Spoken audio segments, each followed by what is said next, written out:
J'ai expérimenté ce qu'était la maladie, j'ai expérimenté ce qu'était la mort, j'ai expérimenté ce qu'était le deuil, j'ai expérimenté ce qu'était la perte d'un être cher, d'une famille triste, j'ai expérimenté le poids d'un cercueil. Qu'est-ce que tu souhaiterais à une personne en face de toi qui traverse ce genre de choses? Tu voudrais qu'elle vive, qu'elle soit heureuse? Tu te souviens de ton premier backflip?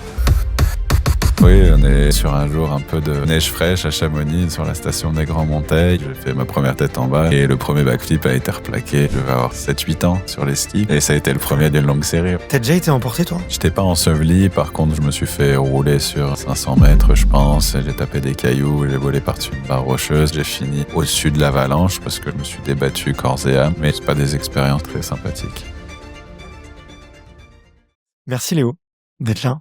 Ça me fait plaisir de t'avoir en face de moi. Ça va bien? Ça va bien, merci à toi Barthélémy pour l'invitation. Très content d'être là aussi. T'es en pleine tournée média pour ton film Better Up There, qui est un film réalisé par quelqu'un que je commence à connaître un peu, qui est Mathis Dumas, Merci. Ouais.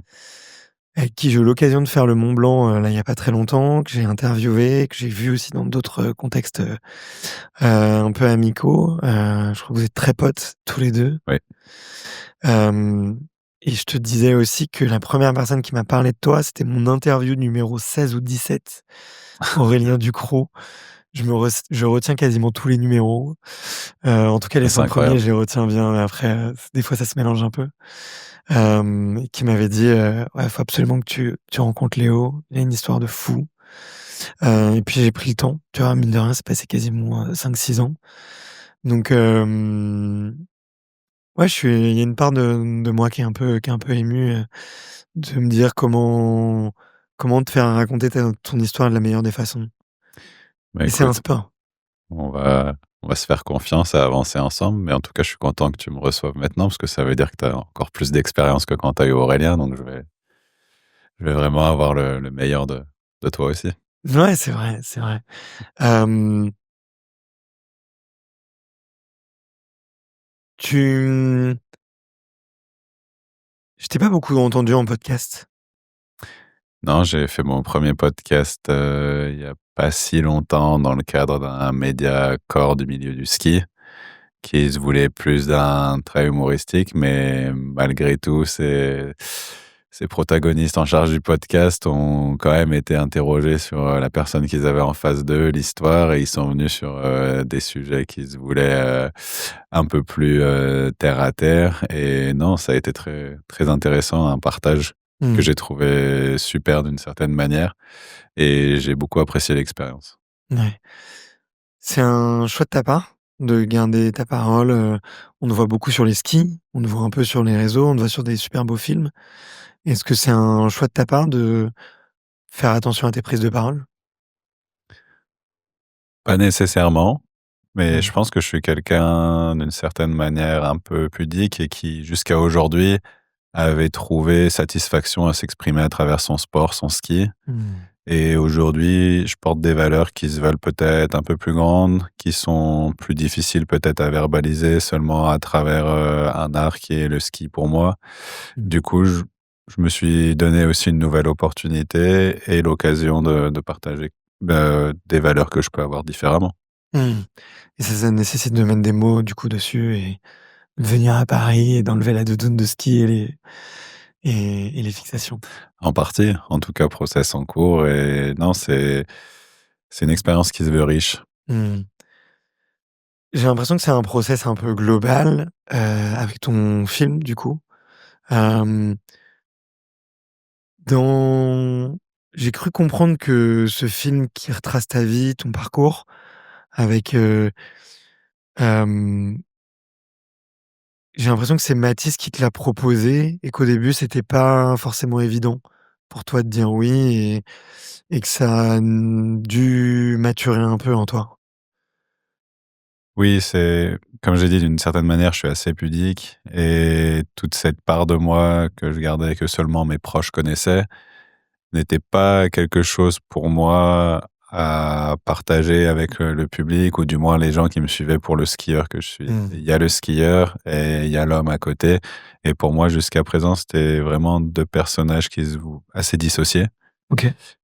Parce que, et ça me permettait aussi finalement de de me concentrer sur le skieur et me rattacher à quelque chose, et la partie de moi derrière qui était celle de l'homme, je voulais un peu plus réservé et aussi dans la culture de quelque chose de plus intimiste, et j'avais besoin de ce temps pour moi, et Mmh. finalement, j'avais pas nécessairement envie aussi d'ouvrir ce cercle-là à tout le monde. Mmh, bien sûr, je comprends. C'était vraiment un cercle intime dans lequel je gardais les personnes proches, mais Mmh. rien d'autre. Mmh. C'est pourquoi? C'est pour se protéger? C'est par, Par pudeur, je pense, ouais. simplement. Pas pour je n'ai pas nécessairement peur des autres, ni de la «concurrence» entre guillemets, mais plus par pudeur, humilité. Je pense que c'est peut-être aussi des valeurs qu'on retrouve en montagne d'une certaine manière. Mmh. Et pourtant le skieur, ceux qui te connaissent ou ceux qui en parlent, montrent une certaine, folie, une certaine, un goût de la prise de risque, un goût de l'énergie, un goût de faire des choses que les autres font pas. Heu, c'est ça un peu la dissociation que tu vois entre les 2? Ah lui, le skieur montre un appétit sans fin, ouais, Mmh. et c'est peut-être là où je vois la dissociation entre les 2. Mais voilà, dans l'imaginaire, les super-héros portent des masques. Moi, je porte un casque, un masque de ski, une cagoule, et je me cache derrière mon attirail. Ouais, c'est une belle métaphore. Et tes 2 gros pistolets finalement, c'est peut-être tes skis et tes bâtons et Voilà, ouais. OK.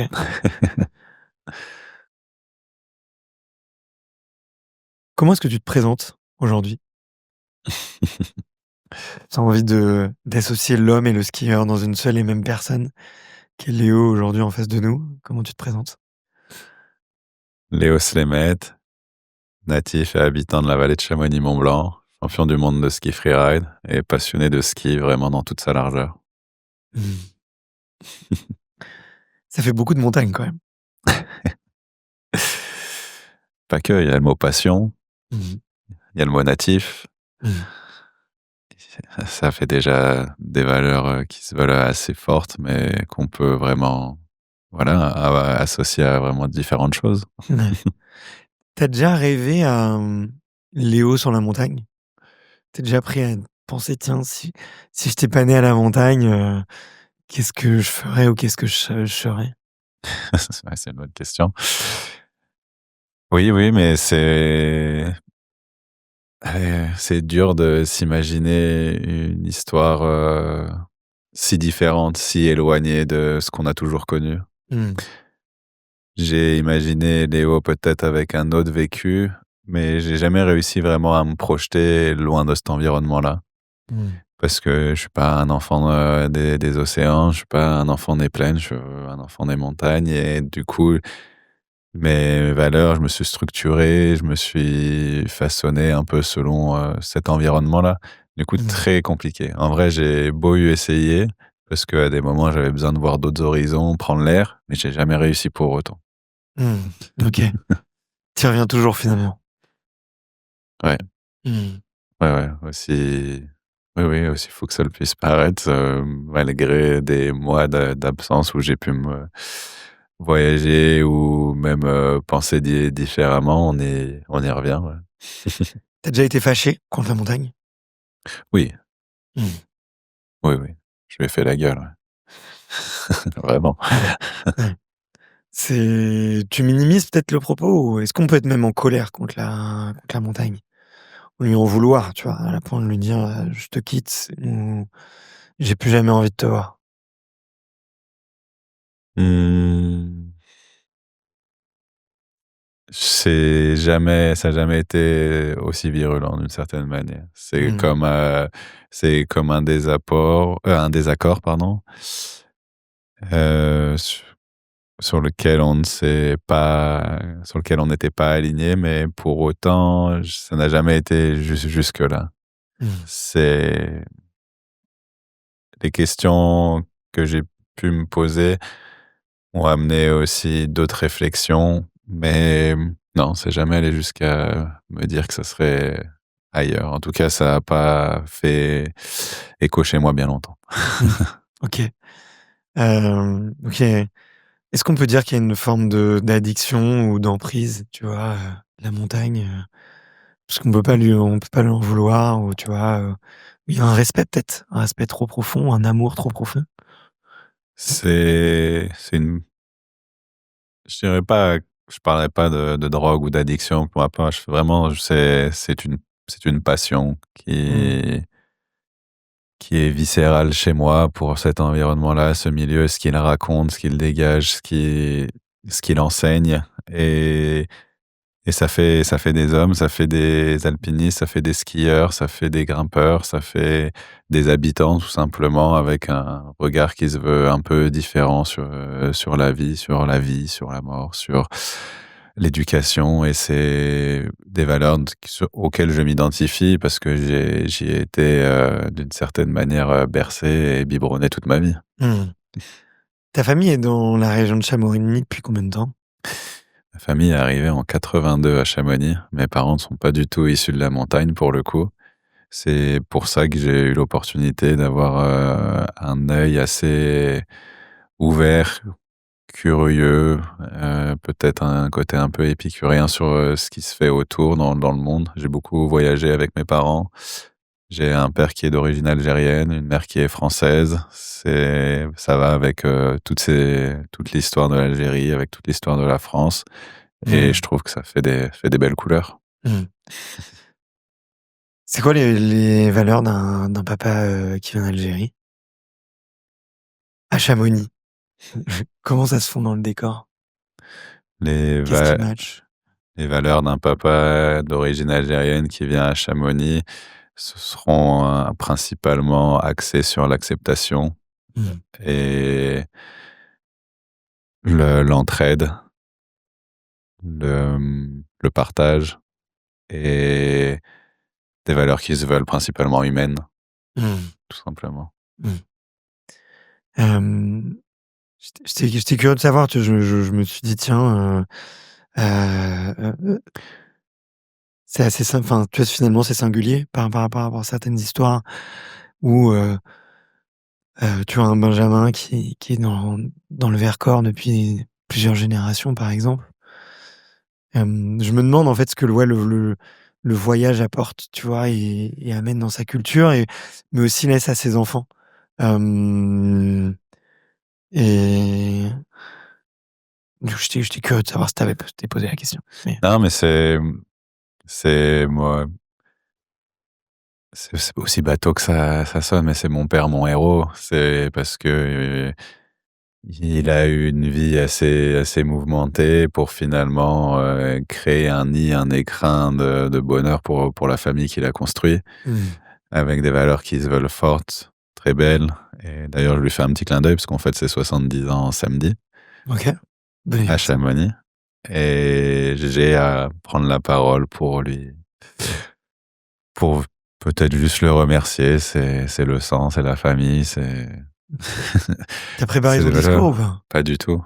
Il va falloir. Oui, mais j'ai un peu de temps dans le train encore demain pour ce faire. Mmh. Mais après, je pense que j'ai pas nécessairement besoin de m'étaler. Je lui fais vraiment sentir au quotidien par des gestes d'affection, de l'entraide et juste d'être là un peu pour lui et savoir que, comme il l'a été pour moi, peu importe ce qu'il arrivera, je l'accompagnerai, ouais, mon père. Il a été beaucoup avec toi dans les moments durs? Oui, toujours. Pas, ça se manifeste pas nécessairement par, de l'accompagnement qui se voud qu'on pourrait d'une certaine manière verbaliser, mais c'est des petites choses du quotidien qui font qu'avec du recul, on réalise que, ben, ce pilier qui est celui de la famille, il a jamais tremblé. Mmh. Il a été fort, peu importe ce qui s'est passé, qu'on vents et marées, celui-là, il a pas tremblé. Mmh. Ouais, c'est ça enfin, c'est ça les piliers, quoi.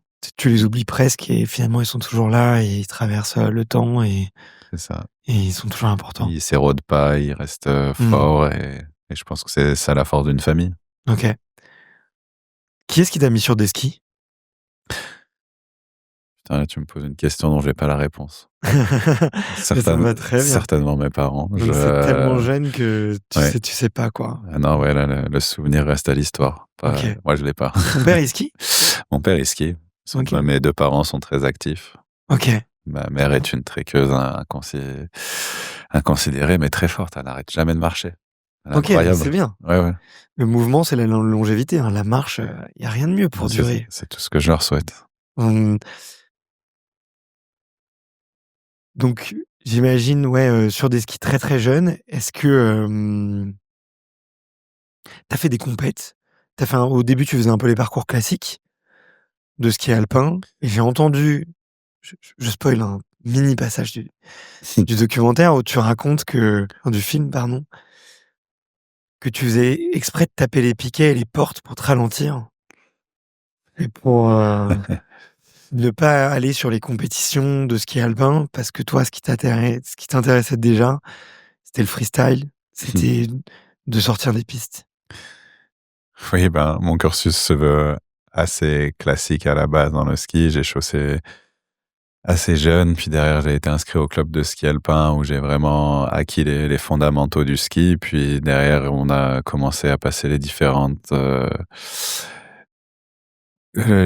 sphères de compétition jusqu'à ce que les questions se posent un peu de choix essentiels qui sont, ben, si tu passes là, tu vas aller en régional puis en national.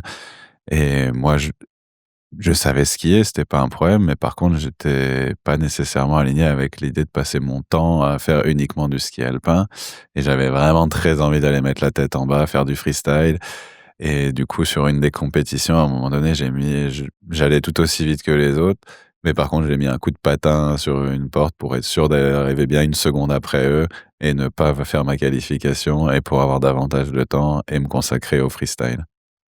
Et je pense que je l'ai fait très jeune et ça montre d'une certaine manière, je pense que je me suis prouvé à ce moment-là que j'étais un petit con, mais qui avait du caractère. Tu pouvais pas dire simplement: «J'ai pas envie de le faire». Tu étais obligé de faire la course, te prouver que tu pouvais faire aussi bien, mais Ouais, ouais, non, je sais pas, ça me paraissait peut-être plus ouais, je sais pas. Salut, je suis désolé de t'interrompre juste avant de commencer l'épisode, mais j'ai découvert une stat de dingue qui m'a rendu fou sur Extraterrien. En effet, vous êtes plus de 85% à regarder nos interviews, nos épisodes, sans vous être abonné à la chaîne. Et pourtant, s'abonner, c'est probablement ce qui nous aide le plus à aller convaincre des athlètes exceptionnels de venir participer au podcast. Alors bien sûr, si c'est la première fois que tu écoutes Extraterrien, reste tranquille, on te demande rien. J'espère vraiment que tu vas aimer cet épisode. Et bah, si à la fin ça t'a plu, mets-nous un petit commentaire ou un petit axe d'amélioration. On vous lit tous et on répond à tout le monde. Par contre, si c'est la deuxième, troisième ou quatrième fois que t'écoutes Extraterrien, bah ça serait peut-être le temps de t'abonner parce que t'aimes ce qu'on fait. Donc donne-nous un petit coup de pouce en cliquant sur s'abonner et en mettant la cloche. Pour me motiver, l'équipe elle m'a donné un challenge. Si on atteint les 100 000 abonnés, et ben je m'inscris automatiquement à un 100 km. J'en ai jamais couru, j'ai jamais couru plus qu'un marathon, donc ça sera un vrai challenge et je vais tout documenter sur LinkedIn, sur YouTube et bien sûr en podcast. Donc si jamais t'as envie de me voir courir un 100 km, abonne-toi. Allez, on reprend l'épisode. Tu te souviens de ton premier backflip? Complètement, ouais, carrément. Tu pourrais me le raconter? Oui, on est sur un jour un peu de neige fraîche à Chamonix, sur la station des Grands Montets. Il y a une cuillère c'est une forme de saut, les cuillères qui se présentent bien pour, tout le groupe. Je suis avec le groupe de ski alpin et on a des skis, qui sont pas nécessairement appropriés pour faire des backflips, mais là, tout le monde, savait que j'avais tendance à sauter un peu partout et les entraîneurs posent un bâton de chaque côté du saut. Ils disent: «Bah, si tu veux le tenter Léo, là, il y a tout qui s'y prête, let's go». Puis encouragé par, tous mes camarades, j'ai fait ma première tête en bas et le premier backflip a été replaqué. Je devais avoir, je sais pas, 7-8 ans, voilà, sur les skis. Puis et ça a été le premier d'une longue série, ouais. 7-8 ans. Mmh. Je vois mon fils qui a 5 ans, je me dis si dans 3 ans il doit taper un backflip, je sais pas comment il fait, tu vois? Déjà quand il fait 20 kilomètres en vélo à côté de moi, je suis content. Quand il saute 3 marches, je suis content, mais alors, il vient de faire ses premiers pas, enfin il a fait ses premiers pas à ski il y a peu de temps, mais waouh, OK. Ah, c'est trop cool déjà Mais qu'il tu se pas de fait ça. dorsale, si tu as un casque, tu as Si, le Tu casque jamais était tu pas testé obligatoire, ça? peut-être la dorsale l'était déjà aussi à ce moment-là, mais voilà, après il y avait de la neige fraîche de partout, Mmh. on est sur un poids plume, hein, 7-8 ans, j'étais pas dans la catégorie poids lourd, hein, j'allais pas toucher le sol, donc et on a, voilà, profité des bonnes conditions Ouais. Ouais, mais si le pour saut il s'essayer. part pas et que tu restes à la verticale, Ou bah, je pense qu'il y avait assez de neige ce jour-là pour me planter, droit comme un piquet sans même aller toucher le fond, ouais. ah ouais? Ouais, ouais. Non, non, c'était une vraie grosse journée. Déjà que qu'on nous fasse, skier de la poudreuse toute la journée, ça veut dire que c'était une journée à ne pas rater, Mmh. voilà. OK. Et on se souvient du premier double backflip? 1er double backflip, hem, je suis pas sûr. Je suis pas sûr d'avoir le souvenir À peu exact près, de allez, quand vas-y. c'était. Premier dont tu te souviens, en tout cas. Je crois qu'on c'était un jour, on a eu un report de course et tous les autres coureurs se sont enjaillés sur un saut qui était un peu à portée de piste et je pense que pris dans l'émulsion du groupe, j'ai dû faire un double backflip comme les autres, à ce moment-là. On était en Autriche, il me semble et c'était pas le plus rapide, mais par contre, je m'étais mis vraiment un très gros tir et je pense que ça, c'est le premier que j'ai fait, sur les skis, ouais. Tu avais quel âge, tu penses? Ah, celui-là, j'étais plus vieux, je devais en vrai, je devais bien avoir 18-19 ans. Mmh. Mine de rien, ouais, non, je suis venu assez tard sur les doubles rotations, ouais. Il y a un gap quand même. Il y a un gap, Complètement, complètement, mmh. ouais, ouais. Mais bah, non, non, en fait, non, je pense, peut-être, 15-16 ans, je pense les doubles rotations 15-16 ans, mais assez vague, le souvenir. Du premier backflip, je m'en souviens, mais j'avoue qu'après, le reste, c'était moins marquant. Est-ce qu'au ski ou en freestyle, tu as un carnet d'entraînement où tu notes un peu tes séances du jour, tes ressentis, tout ça, On n'a pas de journal de bord, par contre, on a des gammes qu'on sait qu'on a à répéter pour, parvenir à, on va dire, au prime de notre ski et du coup, ben, dans ces gammes, ça commence par faire du volume. C'est énormément de dénivelé en début de saison pour réhabituer, le corps à retrouver sa gestuelle, ses attitudes, un peu dans toutes les phases de conduite de ski qui sont les virages, la prise de vitesse, les arrêts, les mmh. reprises d'appui, rapides et autres. Puis derrière, Quand on tu va dis venir dénivelé, c'est du dénivelé à ski, oui, du enfin, dénivelé à ski, ouais, ouais, ouais. en descente, donc On tu fais monte, beaucoup, beaucoup, on beaucoup fait de 10 000 à la journée, ça veut dire qu'on sait que cette remontée, sur cette remontée-là, on arrive à faire 800 mètres, ben, on l'a fait, 12 fois, quoi. 10-12 fois, voilà, jusqu'à épuisement et on recommence et ça sur une période de 2-3 semaines pour, voilà, retrouver un peu ses repères dans cet environnement-là et que le corps retrouve aussi son rythme, ouais. Mmh. C'est pareil avec les sauts? Tu as besoin de faire des gammes, de faire des sauts dans un certain ordre avant de tenter une figure Ouais, c'est nouvelle ou un exactement truc, ouais, c'est exactement pareil. OK. On répète nos gammes, ouais. Ça serait quoi, tu vois, on va essayer de simplifier pour les non-experts et puis moi je suis loin d'être d'un expert, mais tu vois, si demain, je te demande de tenter un truc, un soit une nouveauté, soit le saut le plus dur que tu peux faire, tu dois en faire combien avant pour, monter en confiance, monter en échauffement pour, avant de tenter le saut, par exemple? Si tu me prends à froid aujourd'hui, le 13 novembre à Paris, et que tu me demandes là de faire ma figure la plus dure, il me faudra bien 3 semaines, Mmh. OK. au minimum. Et le jour J? 3 minutes. Tu fais un et puis après tu fais Non, bah, après voilà, c'est une fois qu'on a la gestuelle qui est refait partir du carnet de bord, qu'elle est intégrée à nouveau. Parce que souvent on s'entraîne aussi sur airbag. C'est que là, mmh. moi, j'ai pas encore eu l'opportunité de faire mes gammes, sur l'airbag. Mais une fois que tout ça est remis à jour et qu'on est sur, le nouveau iOS, ben, il y a voilà, c'est très rapide. Mmh, c'est marrant que tu compares ça avec un OS, d'ordinateur. Faut tout rebrancher, C'est ça prend ça. un peu plus de temps. Non, c'est complètement avec les mises à jour, c'est-à-dire que tu as pris 1 an de plus, peut-être que tu as eu des blessures en cours de route. C'est voilà, en prenant toutes les nouvelles composantes et pour arriver justement à cette figure qui se veut la plus dure de ton carnet, ben, il y a des étapes par lesquelles passer Mmh. pour, être sûr de le faire dans des conditions qui ne feront que tu ne blesseras pas. Mmh. et que tu seras serein sur l'exécution. Ouais. C'est aujourd'hui, je peux essayer, mais par contre, il y a une part, d'aléatoire et d'inconnu qui est beaucoup trop grosse et du coup, ça me ferait prendre trop de risques. C'est quoi? C'est du sensoriel? C'est retrouver, la sensation de ton corps dans l'espace? C'est de retrouver le kick, la technique? C'est un Ouais, peu tout ça? c'est un peu tout Mmh. ça, c'est à quel moment on va gainer les abdos pour tenir sa rotation, pour aller chercher son grab, pour rester dedans et voilà, pas se retrouver écartelé en l'air et ressembler à un bout de viande. Faut faire beaucoup de prépa physique du coup, Oui, pour être solide? il y a un gros bloc de prépa physique et encore plus en vieillissant. Ouais, j'imagine, j'imagine. Bah, c'était l'ère d'Hamilton, tu vois? Je me demande si c'est un peu pareil pour toi, qui a surfé les plus grosses vagues au monde et qui disait que lui, il s'était mis à la muscu, au fur et à mesure et il disait que c'était nécessaire et maintenant quand tu le regardes, l'ère d'Hamilton, c'est un bodybuildé quoi, enfin il a un Ah physique de bah, The oui, oui. Rock et il dit que c'est nécessaire pour se protéger finalement des coups et des chutes pour pas casser quoi, donc Ouais, complètement et le corps est bien fait pour ça. C'est que mine de rien, on a cette côte de maille qui est composée de je ne sais combien de muscles mmh, et on peut les renforcer et du coup, faut renforcer cette côte de maille pour que mmh. ça préserve notre squelette et voilà. Non, c'est Tu t'es boité, combien de fois dans ta vie? ouf, ouf. Trop, trop, trop. Est-ce qu'il y a un skieur Mais pro qui s'est pas trop boité? il y en a qui ne se sont pas, blessés gravement. Après, je pense que la chute fait partie de l'apprentissage.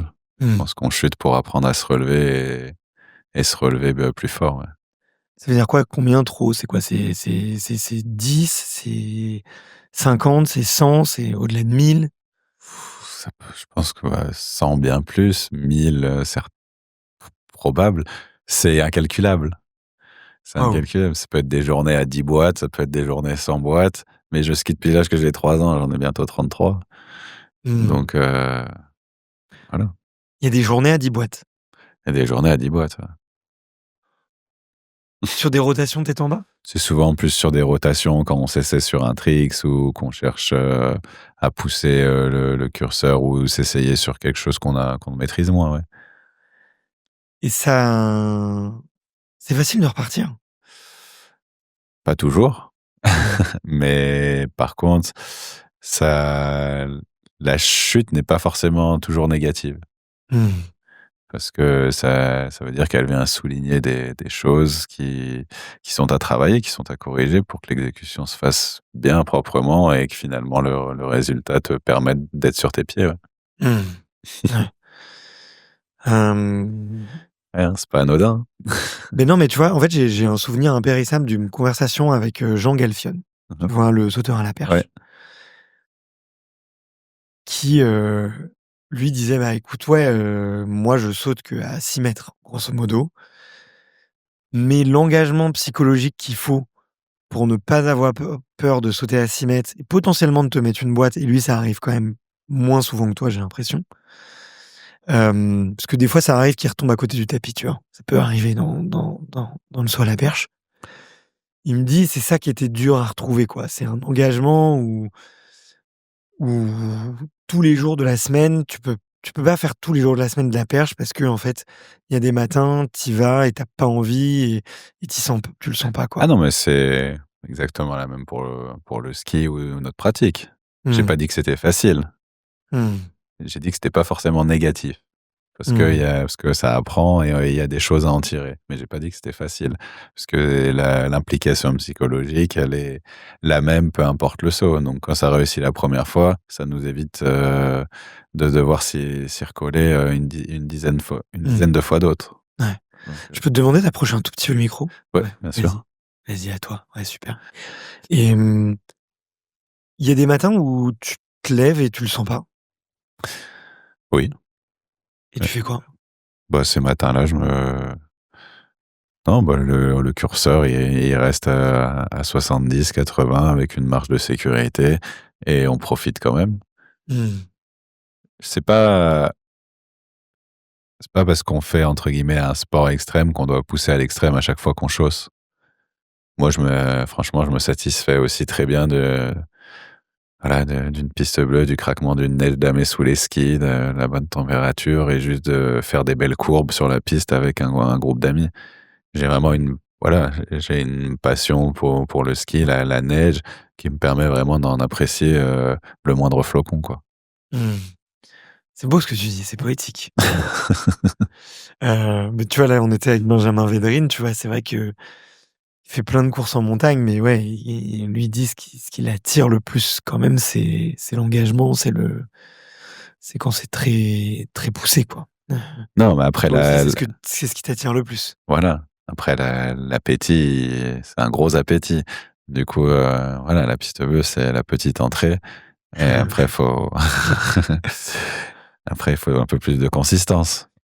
Comment tu fais psychologiquement un matin où tu te lèves et tu le sens pas à 100,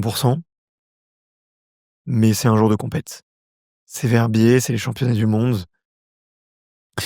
Tu cherches des réponses à pourquoi tu n'es pas à 100 pour des fois, ça peut être parce que tu es diminué un peu physiquement. J'ai déjà couru Verbier avec un ischio, déchiré. Et pour autant, voilà, j'ai posé ce problème sur la table, j'ai trouvé des réponses, pas nécessairement des solutions parce que je pouvais pas il n'avait pas le temps de cicatriser. Par contre, j'ai aussi pensé à tous les points positifs qu'il y avait sur cette journée et qu'il était facilement, possible de compenser le fait de cet ischio blessé. Mmh. Et après, dans la mesure du possible. Après, des fois, on n'arrive pas à faire face à nos démons ou il y a des choses qu'on n'arrive pas nécessairement à résoudre. Et à ce titre-là, ben, faut savoir, on va dire, réduire un peu la voilure et pas nécessairement prendre, les plus grosses bourrasques. Moi, j'ai pas toujours su le faire, je me suis blessé aussi, mais c'est toujours plus facile, d'en parler après qu'avant Mmh. et avoir les réponses à ce genre de situation. Mmh.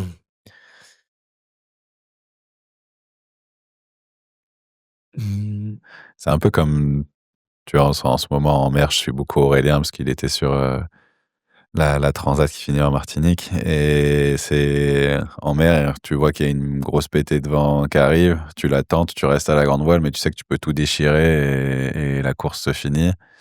Ou tu réduis un peu et tu joues un peu, différemment, plus stratégiquement, mais par contre tu arrives à bon port. Bah, c'est un peu une métaphore, mais c'est un ski, un jour où tu le sens un peu moins, est-ce que tu réduis la voilure ou est-ce que tu tentes le tout pour le tout? Si ça passe, bah, tu as fait un hold-up, mais avec, on va dire une part de chance et par contre, si ça passe pas, les Mmh. conséquences, elles peuvent être, plus graves et tu peux te blesser. Mmh. Tu la la possibilité de mourir, elle est présente sur un ride, sur une compétition? Oui, oui, oui, on en a conscience. Il y a des parties dans certaines phases qu'on appelle des no fall zones, dans lesquelles il faut pas tomber parce que quand on parle de ces parties-là, ça veut dire qu'il y a des conséquences en dessous qui peuvent coûter très cher Mmh. et l'idée, c'est que dans ce genre de phase, comme une phase qu'on peut avoir à Verbier, c'est d'être au prime de son ski et de faire en sorte d'être dans les meilleures dispositions pour avoir un contrôle optimal et éviter ce genre de situation. Après, ben, quand on est obligé de passer par une no-fall zone, ben, en général, on réduit un peu la voilure, on ralentit, Mmh. on assure la sécurité et on prend une marge de sécurité. Mmh. Et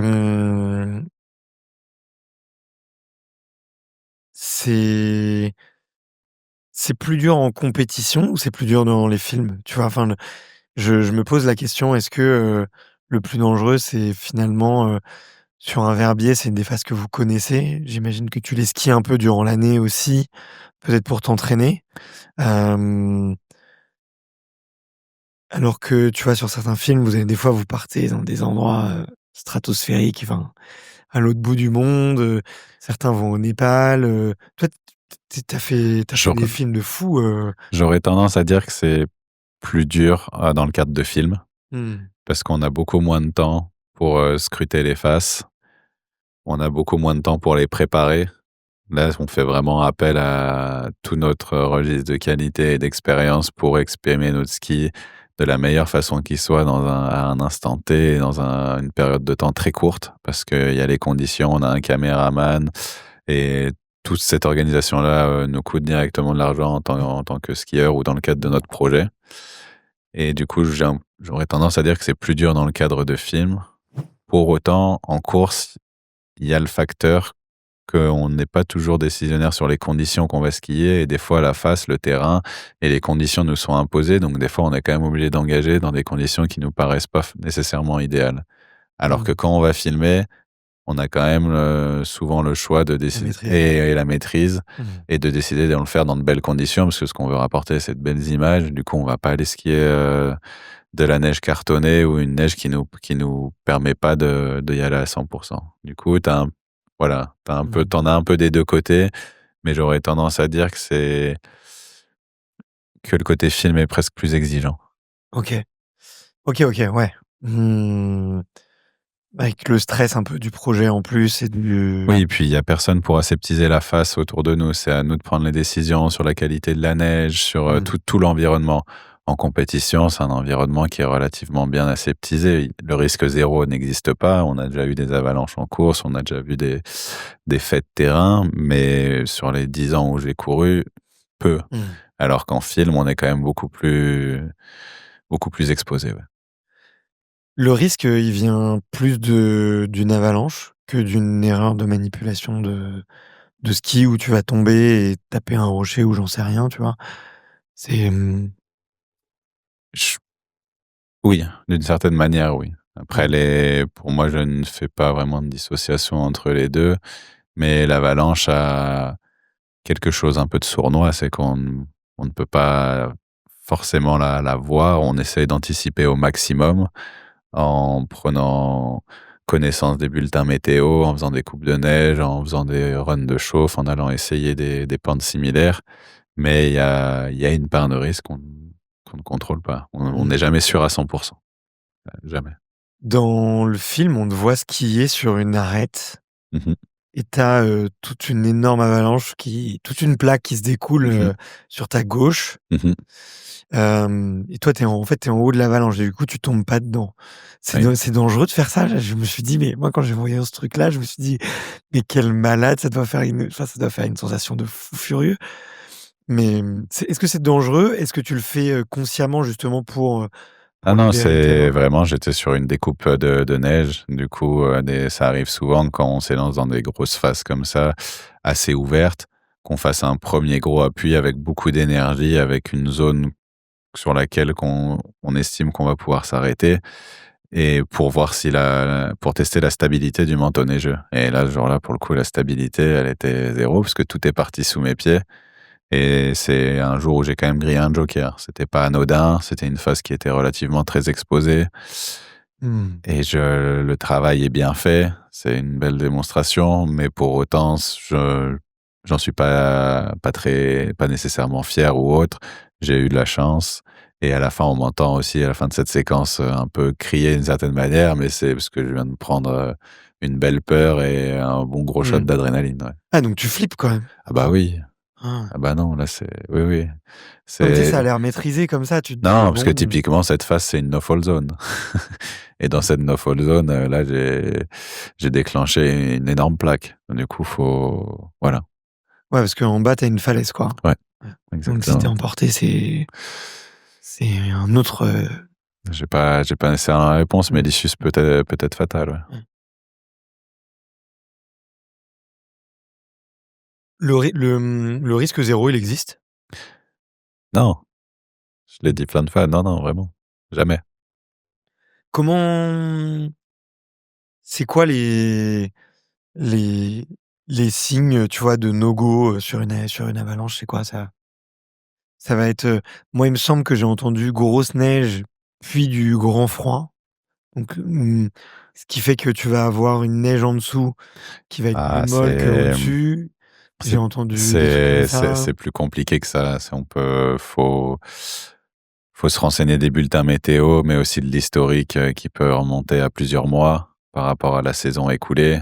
Nous, on est tous les jours sur le terrain, donc on a un peu une idée de l'historique de la saison en cours. Du coup, on base aussi nos décisions là-dessus et Mmh. nos perceptions de ce qui se passe le jour J, mais c'est plus compliqué que juste, le vent qui a tapé cette nuit sur telle neige, il est que après voilà, il y a des conditions, qui sont enfin qui parlent d'elles-mêmes. Oui, quand il vient de neiger, qu'il commence à faire chaud à 14 heures, que tu es en plein sud, tu sais que ça va alourdir le manteau neigeux qui est plein d'eau et que c'est en dessous et que ça va glisser sur la couche précédente. Il y a Mmh. des petites règles comme ça, oui, qui se veulent exactes et qui s'appliquent, Mmh. assez facilement, mais après c'est un peu plus compliqué que ça. Mmh.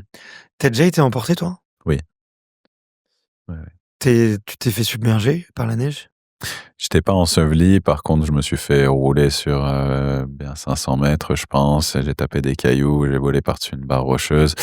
Donc c'est un gros combat de boxe, mais dans lequel je n'ai pas fini sous la neige. J'ai fini avec, au-dessus de l'avalanche parce que je me suis débattu corps et âme. Mais ouais, c'est pas des expériences très, Mmh. très sympathiques. On a toujours envie, enfin, ça met du temps d'avoir envie d'y retourner, tu vois? C'est Après, marrant, bah, en fait, moi, ce jour-là, c'est ce qu'on appelle une avalanche de fond. Typiquement, elle se déclenche sur la première couche de la saison, qui se voulait fragile, et derrière, il y avait plus d'un mètre de neige tassée plus d'un 80 centimètres de neige tassée, mais toutes les chutes qui ont eu lieu après. Et moi, ça part sur la couche de fond. C'était la 10e descente de la journée. On avait skié tous les types de faces, autour de la station ce jour-là. On était déjà passé à cet endroit-là et là, je décide simplement de laisser mon pote partir avant moi. Il descend avant moi. Je le filmais en haut, je range mon téléphone, je pars et là, je sens juste un appui un peu, ouais, qui se veut un peu différent, mais pas plus inquiétant que ça. Du fait, de toute façon, avec le volume qu'on avait fait ce jour-là, m'a pas plus inquiété. Par contre, une fois que j'ai vu l'avalanche se déclencher, j'ai compris que c'est cet appui-là qui avait déclenché mmh, toute la plaque. Et à ce moment-là, ben, c'était, je me rappelle me dire, là, tu vas devoir y passer, c'est ton tour. Et mmh, souvent, dans ma tête, je me suis répété, qu'est-ce que tu ferais si ça part? C'est des fois t'es sous la douche, ou à côté, en train de regarder la montagne, putain, si ça part, tu fais quoi? Et là, c'est vraiment essayer de garder un rythme assez calme, mmh. de respirer assez doucement, de essayer de nager et de se débattre avec les bras pour rester en dessus de l'avalanche, se protéger, qui du coup, comme je viens de le dire, on avait déjà fait cette descente juste avant, donc je savais où elle allait me tirer cette avalanche. Je savais que j'arrivais sur une zone de rocher, que j'allais voler par-dessus une barre rocheuse. Du coup, je me suis protégé la nuque, j'ai essayé de regarder les bras près du corps et après j'ai subi le temps jusqu'à temps que ça s'arrête. Et en s'arrêtant, bah, l'adrénaline a fait que j'avais même pas senti que j'avais complètement pété le coude et le poignet gauche, du coup, coude droit, poignet gauche. Et c'est en enlevant mon masque, je sentais mon bras qui montait pas. Du coup, je pensais que à ce moment-là que je m'étais luxé le coude. Du coup, j'ai pris mes 2 bras, j'ai retrouvé mes skis un peu par hasard. Enfin, il y a un copain qui m'en a redescendu un pisteur qui m'a amené l'autre. Et pris par l'adrénaline et par l'instant T, j'ai rechaussé mes skis, j'ai dit, je voulais partir de là, je voulais juste plus être là. Ils m'ont dit: «Mais ça va et tout, le dos et tout?» Je dis: «Oui, oui, ça va» et bon, je m'étais quand même bien fait secouer, j'avais suivi un mauvais comment ça s'appelle? Un mauvais round de boxe mais je voulais juste plus être, dans cet endroit-là. Du coup, j'ai pris mes 2 bras comme je pouvais. Je suis descendu en bas, puis arrivé à la voiture, j'ai dit: «Bah, par contre, là, je vais pas pouvoir conduire. Il faut m'emmener au centre médical pour aller faire un check quand même». Et quand j'ai fait le check, il me fait la radio, de mon coude en premier parce qu'il me dit: «On remet pas un coude luxé sans radio». Et là, il revient, il me regarde, il me dit: «Ça va?» Je dis: «Oui, oui». Et en fait, j'avais le coude pété et le muscle qui avait remonté une partie de l'os. Enfin, j'étais obligé de me faire opérer et autres. Et il me dit: «Vu comme tu as l'air sensible à la douleur, toi, on va quand même regarder le poignet gauche». Et il me fait une radio du poignet gauche, il était pété aussi. Et il me dit: «Ça va?» Je dis: «Oui, oui». Et il me dit: «Je je te laisse t'organiser, mais va falloir, que tu restes là ce soir et on t'opère demain». OK. C'est l'adrénaline, tu penses? Oui, oui, oui, c'est l'adrénaline, ouais. Non, non. Puis je suis quelqu'un de je sais pas, j'ai un tempérament calme, je sais pas, mais oui, l'adrénaline en était pour beaucoup certainement, ouais. Mmh. Tu t'es dit: «Ouais, je serre les dents, quoi». Ouais. Waouh! Hem, il y a des gars que ça calme, parce que moi, tu vois, j'ai le biais, via extraterrien, quand je vois, Victor Davier, quand je vois, Marion Aerty, quand je parle à Matisse, Dumas, hem, Aurélien Ducrot, tu vois? Et tous, Antoine Adlis aussi. Vous êtes les big champions. Vous êtes les big champions, vous avez, heu, peut-être pas les non, mais toi, tu vas toujours te comparer avec au-dessus de toi, tu vas toujours te comparer peut-être avec les légendes de ton sport. Ouais. Peut-être que tu vas t'auto-juger, vis-à-vis d'un Candice Tovex, d'un Aurélien Ducrot ou je ne sais qui, tu vois? Hem, mais du point de vue des mortels, vous restez, de la probabilité de 1 sur 100 000 000, tu vois? Oui, Tu vois? peut-être, ouais, ouais. Ou de 1 sur 1 milliard, Ouais, tu vois? je fais pas ce genre de maths, mais ouais, ouais. Tu vois? Enfin, ou tu tu vois des champions du monde de ski, de free-ski, enfin, il y en a pas beaucoup, tu vois? Hem et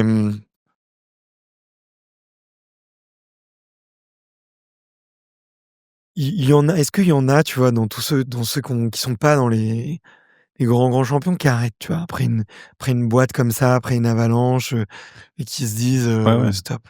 Ouais. Oui, oui, mais comme tout traumatisme, c'est pas anodin. C'est juste que, ben, moi, pour ce dernier, d'une certaine manière, je m'étais souvent projeté, je l'avais imaginé, j'ai su réagir et souvent, il y en a qui sont pris au dépourvu. J'ai pas Mmh. été enseveli, ça fait une grosse différence. J'ai pas eu ces minutes qui paraissent, des heures Mmh. sous l'avalanche. Voilà, d'une certaine manière, j'ai eu comme un sentiment de contrôle, face auquel souvent les gens n'en ont pas. Mmh. Et du coup, je pense que ça fait une grosse différence. Après, j'en ai parlé, j'ai vraiment pas occulté ce qui s'était passé. Je n'ai pas nécessairement gardé pour moi, mais j'avais le sentiment d'avoir compris ce qui s'était passé et d'avoir su réagir comme il se devait. Mais pour autant, j'ai été chanceux. Mais j'estime pas savoir, ce qui est une avalanche mieux qu'un autre. C'est Mmh. juste que j'avais un peu préparé mon inconscient ou peut-être, ma personne à peut-être, avoir à passer dans ce passage-là et voilà. Mais c'est tout à fait recevable et moi, j'en entends tout à fait que ça puisse, traumatiser, ouais. Ouais. C'est un mauvais round de boxe, mais mauvais round de boxe, ouais. Mmh.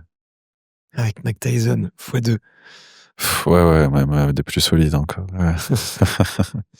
Hem, si tu avais déjà visualisé le truc et que tu savais que ça allait t'arriver de te faire prendre dans une avalanche, est-ce que c'est parce que tu avais passé pas mal de temps avec, justement les anciens, plus âgés que toi, tu vois, tu parles, tu vois, de ces inspirations qui eux-mêmes sont passés par là et du coup, il y a un espèce de rituel de skieur pro qui se dit: «De toute façon, ça va t'arriver quoi qu'il arrive».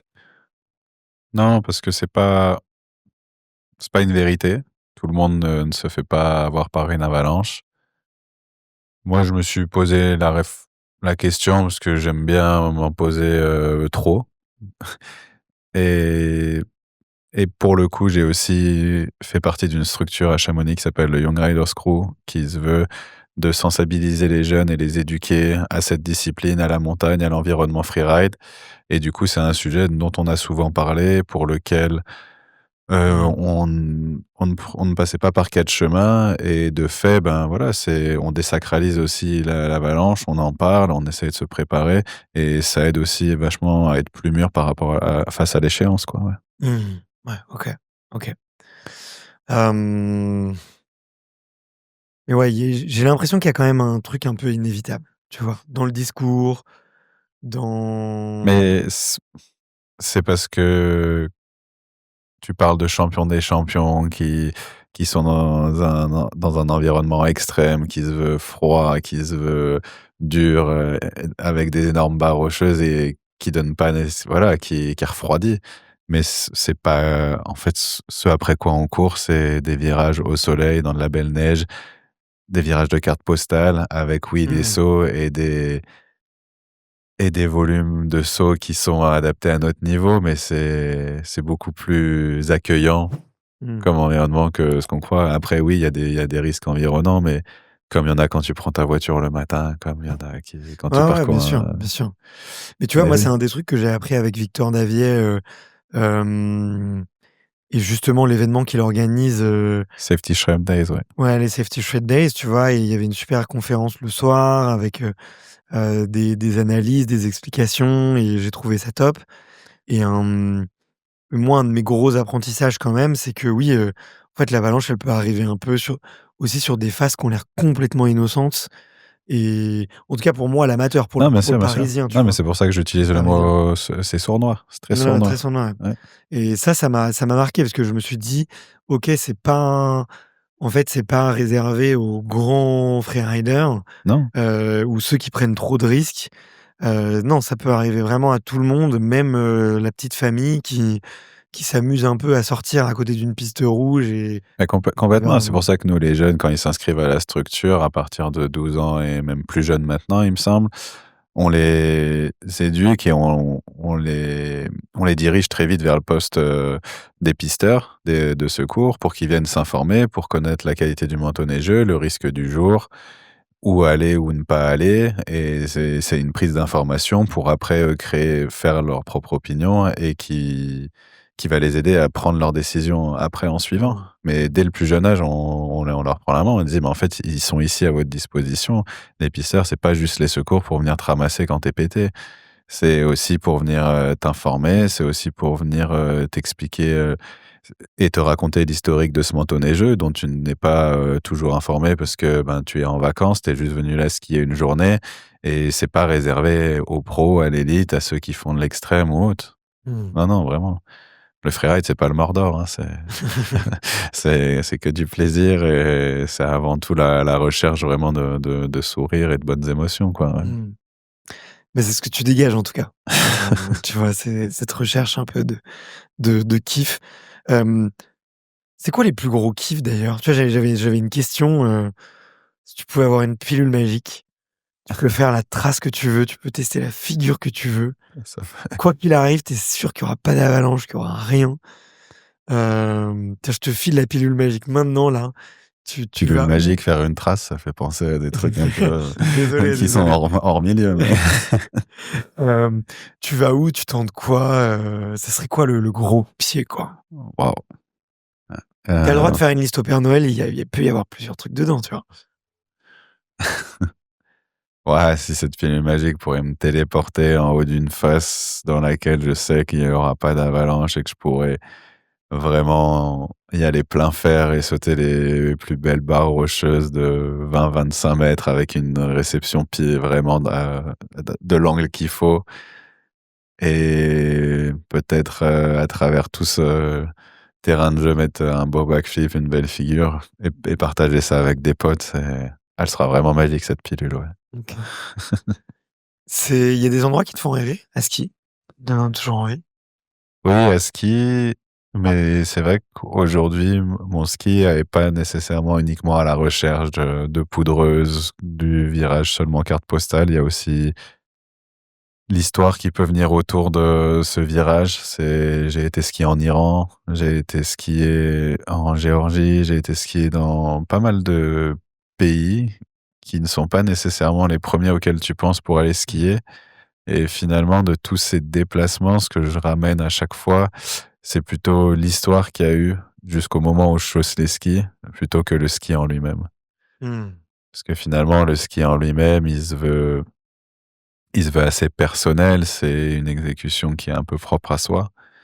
Mais par contre, toute l'histoire pour y parvenir, elle fait appel à tout l'environnement, aux personnes autour, aux populations locales, aux aux permis qu'il faut acquérir pour peut-être accéder à une montagne, enfin à toute une culture qui est étrangère et finalement qui rend l'expérience encore plus riche. Et aujourd'hui, c'est vraiment quelque chose qui me parle et que je vais retrouver aussi en faisant de l'alpinisme, de la montagne, parce que finalement, il y a la descente en soi, en ski, oui, mais tout le chemin pour y parvenir, ça va être la grimpe, ça va être la recherche d'itinéraire, ça va être la préparation la veille, du matériel. Et du coup, c'est ce pourquoi aujourd'hui je fais plus vraiment de compétition et Mmh. que je m'exprime différemment en ski, ouais. C'est ce qui te fait le plus kiffer finalement? C'est la partie en dehors, Je pense que l'histoire est bien faite parce que nos kiffs évoluent. Donc, mmh, ce qui m'a fait kiffer il y a 10 ans me fait toujours kiffer, mais il y a d'autres choses. mmh. Mais voilà, je pense qu'en grandissant, on apprend à apprécier aussi différentes choses, comme le café, comme le vin. À 12 ans, c'est dégueulasse, puis petit à petit, ça prend des textures et des saveurs qu'on apprécie encore plus. C'est vrai, c'est vrai. Belle comparaison. Heu, Comme plein de trucs bons dans la vie, hein. Ouais, Tu ouais. vois? Je pense que, mmh, là-dessus on se rejoint. Hem, je vais faire un virage pour Allez. cette interview. Comme je te le disais, ça faisait 5-6 ans que je te suivais. Mmh. Hem et dans donc je suivais un peu ce que tu faisais, je suivais tes actualités, je connaissais ton histoire et en regardant ton film, j'ai découvert, que tu traînes un truc depuis 13-14 ans, Mmh.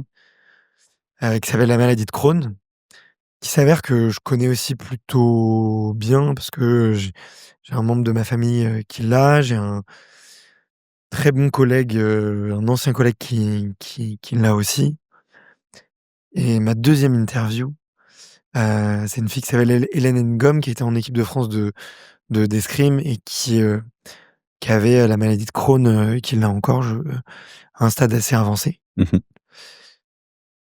et je sais à quel point, c'est éreintant psychologiquement. Mmh.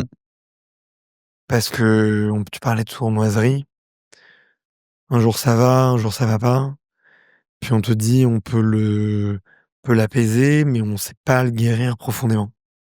Ouais. Comment est-ce que tu l'as appris toi? Pas de manière, apaisée du coup. Je Mmh. l'ai appris après une, crise parvenue en 2013, crise de vomissement qui me conduit à l'hôpital et après une dizaine de jours, le diagnostic tombe et il s'est avéré que c'est une maladie de Crohn et voilà, j'apprends ça en n'ayant aucune connaissance à ce propos. C'est nouveau dans mon dictionnaire de vocabulaire. Du coup, je vais regarder ce qu'il en est, on essaie de m'expliquer, mais ce que je retiens dans ce qu'on m'explique, c'est surtout qu'il faut éviter principalement les facteurs de stress et tous les voyages à l'étranger, loin d'un poste, hospitalier. Pourquoi? Parce que quand cette maladie se déclare, c'est pas ça se compte en nombre d'heures avant elle devienne plus grave et que les séquelles puissent être, vraiment très conséquentes. Mmh. Mais du coup, ça venait à l'encontre de tout ce que j'avais prévu. Moi, à 20 ans, j'avais prévu, de me mettre un stress dingue pour devenir champion du monde. J'avais prévu de faire des grandes expéditions à l'étranger et après j'avais pas encore réfléchi à la suite, mais en tout cas, ça, c'était le topo, des années à venir. Fêter ça avec, un peu de champagne aussi j'imagine? Ouais, Le moins possible après. et du coup, je comprends ce qu'il en est, j'assimile tout ce qu'on me dit, puis après j'en fais ma recette, c'est-à-dire que j'apprends à composer avec. J'ai la chance d'apprendre dans les mois qui ont suivi que c'était une maladie qui avait été prise en charge tôt, par rapport à d'autres personnes qui le déclarent sur des signes beaucoup plus violents qui peuvent être des perforations, de l'intestin et comment ça s'appelle? Parties de l'appareil digestif qui peuvent être touchées. Moi, c'est resté assez centré sur la partie haute, une inflammation qui s'est manifestée par des crises de vomissement, mais du coup qui a été pris en charge assez tôt Mais du coup, je prends conscience qu'avec un traitement adapté, il ne serait pas nécessairement impossible de parvenir à ce topo que j'avais prévu pour les années à venir. Par contre, il allait falloir que j'aménage un peu, des choses autour de moi. Donc c'est passé en partie par, la dose d'entraînement parce que oui, pour le coup, c'est vrai qu'on a des périodes où on est davantage fatigué. C'est passé par, un raisonnement un peu plus structuré, voilà, au niveau du sport et après c'est surtout dans la tête parce que moi, dans les différents facteurs qui ont un impact sur cette maladie, qui peuvent être, le tabac, l'obésité, le stress ou, de manière, comment ça s'appelle? Héréditaire. Mmh. Moi, du coup, j'étais pas très gros. Je fumais pas. Par contre, j'étais très exigeant avec moi-même et la partie héréditaire, je n'avais pas vraiment de faits marquants dans ma famille qui pouvaient me permettre de m'identifier à cela. Du coup, Mmh. j'ai vraiment travaillé sur le stress et c'est à partir de là que j'ai appris à être, quelqu'un de calme et contre vents et marées, peu importe ce qui se passe. Ouais, je pense que j'aurai toujours, un temps de réflexion avant un temps d'action et qui fera que souvent je laisse entrevoir un peu un calme, imperturbable. Ce que tu dégages en tout cas. Mais c'est une force, une énorme force de la nature. Je je pense pas que c'était acquis d'avance, mais en tout cas, j'ai travaillé dessus, ouais. Mmh. Tu as appris du coup à, réagir de façon moins impulsive, plus calme? J'ai appris à pas paniquer dans une avalanche. Mmh. Effectivement. J'ai du mal à imaginer, tu vois, sans stress. Là, tu me autant des fois j'arrive à me mettre dans tes chaussures et à m'imaginer le truc, là, autant je c'est pas concevable pour mon cerveau, tu vois? Non, non, puis et encore une fois, j'ai la chance de pas avoir été Mmh. enseveli. Je ne sais pas comment j'aurais agi autrement. Cependant, c'est essayer de rester calme en toutes circonstances. C'est le Mmh. maître mot. Parce que du coup, quand tu es stressé, ça te déclenche une crise? Je sais pas, pour le coup, je n'ai jamais fait de rechute depuis 2013. OK. J'ai avancé avec un traitement pendant 10 ans. Aujourd'hui, j'ai décidé de cesser ce traitement pour des raisons personnelles et aussi parce que je devais en changer, mais j'ai eu besoin de faire un bout de chemin, par moi-même, en adaptant aussi l'environnement de nouveau. Mais du coup, je n'ai pas expérimenté la rechute. Mmh. Il affaiblit ce traitement? Il a des effets secondaires? Oui, parce que c'est des traitements qu'on appelle des immunosuppresseurs et du coup, ils agissent quand même sur les L'énergie globules globale? blancs et cetera. Ouais, ouais, sur Ouais. l'énergie globalement. Donc tu as des jours où, à cause du traitement, tu es plus fatigué et Ouais, OK. ouais, ouais, puis non, non, c'est pas anodin. Après chaque prise de médicament, je me rappelle la première urine, elle est jaune fluo et quand je pissais en haut des courses, ils me disaient: «Tu te dopes?» Si Ouais, tu ça fait s travailler, si quoi. tu savais. C'était la mauvaise blague à pas faire, quoi. Mais, Moi, ça me faisait marrer. mmh, mmh, il doit y avoir des trucs tellement puissants dedans, que ça pourrait, Oui, après mmh. les aliments agissent aussi sur, la Ouais, couleur ouais, de nos bien sûr, urines, mais bien sûr, bien sûr. c'était plus dans les faits marquants de ce traitement, ça me faisait marrer. Ça, faut le prendre tous les jours? C'est un traitement au Oui, quotidien? oui, c'est Ouais. quotidien. Est-ce que c'est des gélules, C'est 3 cachets qui correspondent à 150 milligrammes, ouais. OK. Hem, OK et il y a des traitements compensatoires et des effets secondaires? Après voilà, c'est une maladie qu'on sait traiter aujourd'hui, qu'on ne sait pas guérir. La science avance, il y a des traitements qui sont disponibles aujourd'hui qui ne l'étaient pas il y a 10 ans. Pour le coup, Mmh. moi, quand ça s'est déclaré, j'avais le choix entre 2 traitements. Aujourd'hui, il y en a 5, 6, avec, des prises qui se veulent un peu moins contraignantes, avec des injections qui peuvent être tous les 3 mois à la place d'une prise de médicaments journalière. Donc, il y a des adaptations possibles. La science Mmh. avance. Cependant, comme toute maladie, elle est sournoise. Chaque cas est un cas. Du coup, c'est ce qui s'applique à un patient ne s'applique pas nécessairement à l'autre et tout le monde la manifeste de manière différente. Donc Mmh. c'est voilà, ça fait partie de ces maladies internes invisibles qui sont pas simples à traiter. Ça touche énormément de gens aussi, de plus en plus visiblement, peut-être dans une société avec une alimentation qui se veut un peu modifiée, des rythmes de vie peut-être un peu plus stressants, Beaucoup de tabac voilà. en France non plus quand même? Beaucoup de tabac, on baisse quand même, mais voilà, il y a beaucoup de questions qui se posent, mais pour autant, aujourd'hui, on ne sait pas encore la guérir. Peut-être que dans 10 ans, on aura trouvé la solution, mais voilà. Mmh. C'est un poids mental au quotidien? Tu vois, il y a des restrictions, c'est bon, il y a des 3 cachets que tu prends tous les jours, mais est-ce que les, Que je prenais après ça l'a eu été, mais je crois que j'ai traversé des choses, qui ont été bien plus lourdes dans ma vie mmh, mais par contre, cette première étape qui s'est voulue marquante, m'a inculqué une discipline, une attitude qui a impacté tout le reste de ma vie. Parce que mmh, quand on te dit à 20 ans que tu vas avoir une maladie avec laquelle tu vas devoir composer le reste de ta vie, ben tu prends les choses, tu les poses et et tu médites un bon moment, ouais. tu médites beaucoup? Je je sais pas si je prends pas, une position, en yoga spécialement pour ce faire. Par contre, j'ai beaucoup de temps de réflexion, de la musique dans les oreilles, de temps, voilà, que je prends pour moi et je pense que ça fait partie, d'un processus de méditation. Mmh. Bah, il existe plus de 20 formes de méditation. Donc je Ben, pense qu'écouter de la musique et marcher dans la forêt en fait partie, tu vois? Par voilà, exemple.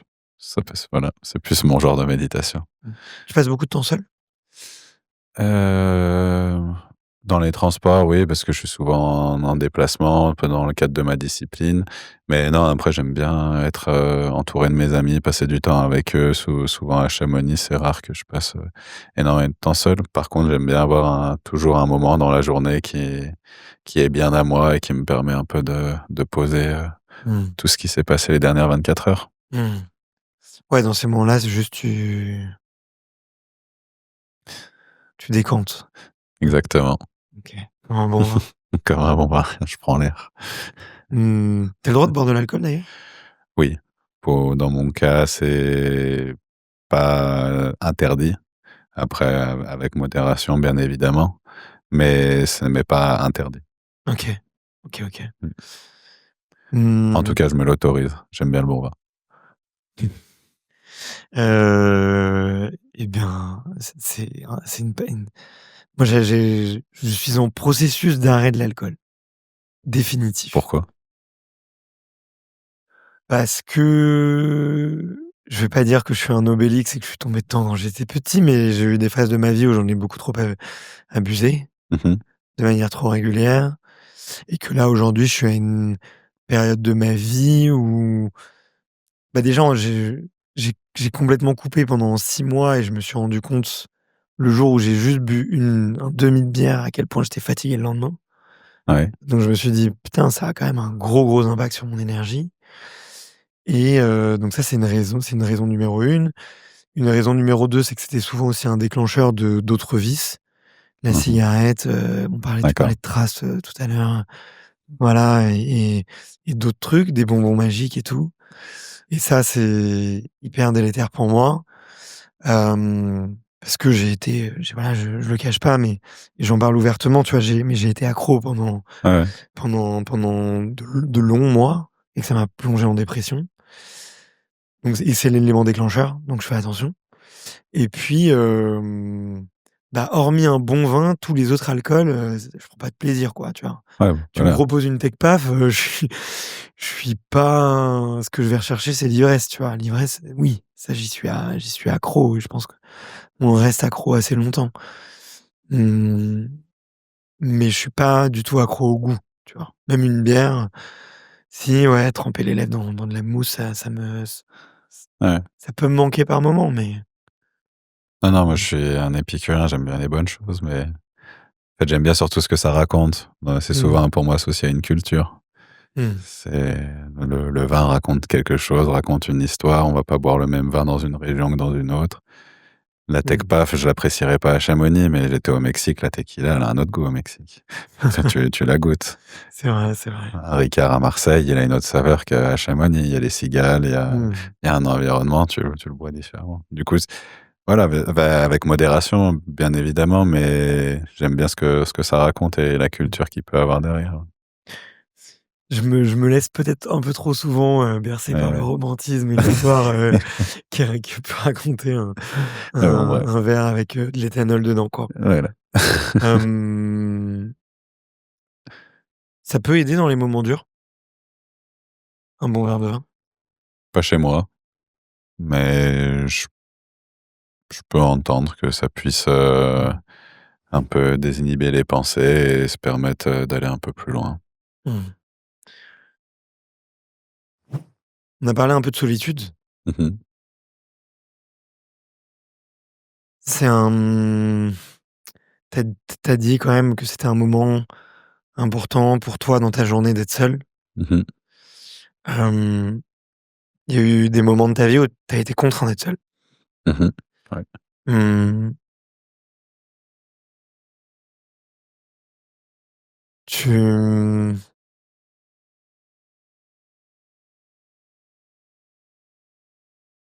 ouais, tu en as toujours est-ce qu'il y a des enfin, ma question c'est est-ce que tu as vécu des moments où tu étais seul et où tu avais pas envie d'être seul? Oui. Oui, oui, j'ai eu bien des moments qui se sont voulus plus durs à vivre, que d'autres et qui plus est, je disais que j'aime bien, voilà, vivre des choses avec mes amis et le partager et en fait, c'est plutôt cette idée de partage des fois qui peut me manquer, qui m'a Mmh. manqué vraiment fortement à certains moments Mmh. et voilà, mais c'est la vie qui m'a contraint à faire face à ces événements-là. Puis après, ben,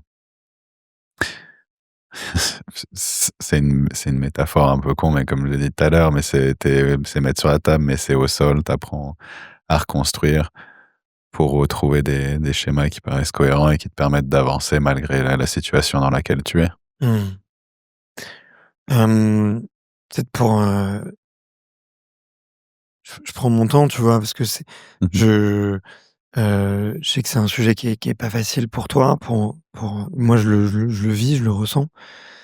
Dans ton film, tu en parles, il y a beaucoup d'émotions parce que, tu es tombé amoureux 2 fois dans ta vie. Mmh mh. Tu as perdu ces 2 personnes-là, les 2 en montagne.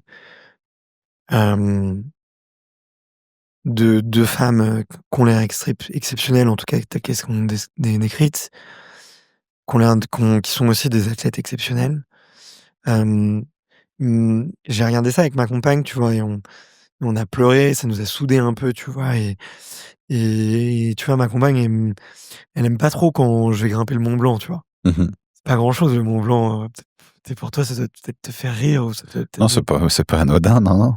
mais ou des fois je me fais des trucs un peu Tu m'aurais dit Montmartre, j'aurais dit: «Bon». c'est vrai. Mais non, le Mont Blanc, c'est pas anodin. Hem, mais tu vois? Et une des premières questions que je me suis posées, c'est pour toi, est-ce que tu as envie de retomber amoureux? Oui, non, je le dis, j'ai envie d'y croire. C'est une sensation qui est tellement belle, c'est quelque Mmh. chose de profond. Je pense vraiment que ce Better Up There, c'est un portrait qui se veut sincère. Tout le monde a l'impre qui a tout le monde le voit un peu comme, quelque chose d'honnête, mais c'est pour moi surtout un témoignage pour ce que c'est un témoignage pour ce que la vie a de plus cher et de plus beau à offrir. Pour moi, c'est les émotions. Voilà. Better Up There, pour moi, c'est une déclaration d'amour aux émotions que la vie peut nous offrir, surtout. Parce que c'est malgré le chaos, l'incertitude, ben, tout ce que je clame, c'est l'envie de vivre ces émotions à leur paroxysme. Mmh. Tu as envie d'en vivre d'autres, du coup? Oui, Mmh. et mais j'en ai vécu des très fortes. mais dans les hauts comme dans les bas.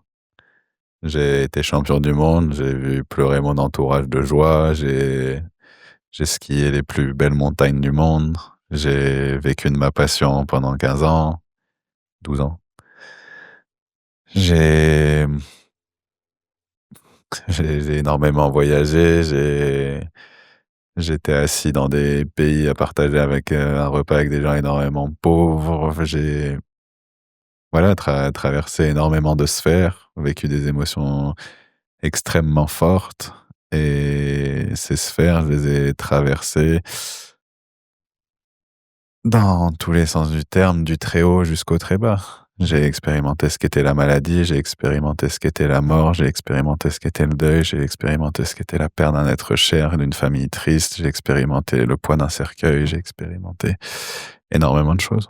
Mmh. Du coup, c'est un appétit qui se montre sur les skis, mais ce que je montre sur les skis, c'est que ce n'est qu'une déclinaison de la personne qui est derrière. C'est juste moi, mon costume, entre guillemets, de super-héros pour avancer, c'est tout.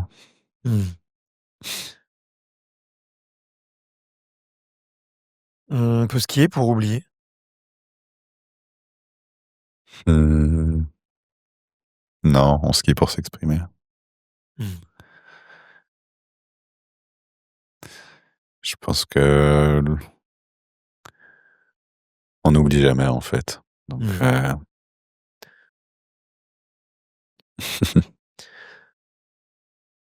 Une question que je voulais te poser aussi,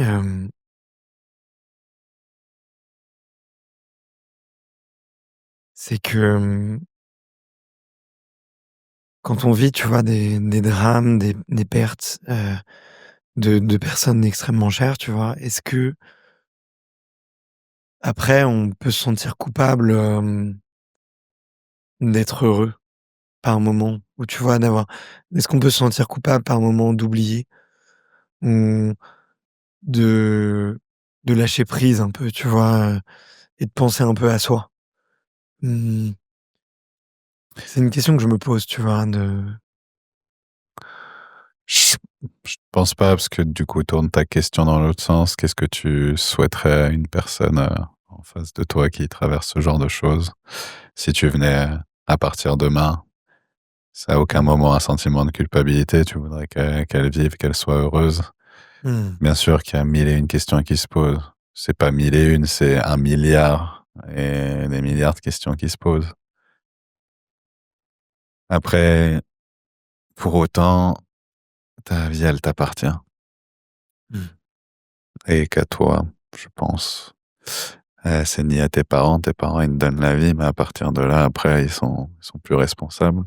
Elle t'appartient dès le plus jeune âge, elle t'appartient à tous les instants, à toutes les minutes, toutes les secondes. Donc c'est à toi, d'agir selon ce qui te paraît juste, mais il y a que toi qui peux en juger. Et du coup, bien sûr que le sentiment de culpabilité, il a traversé mes pensées, il a eu été là, mais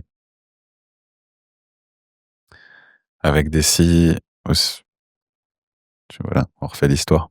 mmh, bien sûr. Et moi, l'histoire, elle est telle qu'elle est, tu dois apprendre à composer avec. Tu n'oublies jamais. Vraiment, oui, peut-être que les gens qui se noient dans l'alcool, qui se noient dans les drogues, ils n'oublient pas, ils sont juste en fuite et en mode off, mais pour autant, ils ont pas oublié. Les blessures, elles sont là, elles saignent et tant qu'on se donne pas les moyens de se soigner, Mmh. ça marche pas. Tu fait quoi toi pour, te soigner? Bah, j'ai pensé que j'avais trouvé la le médicament à travers le sport, mais pour autant ces blessures, elles sont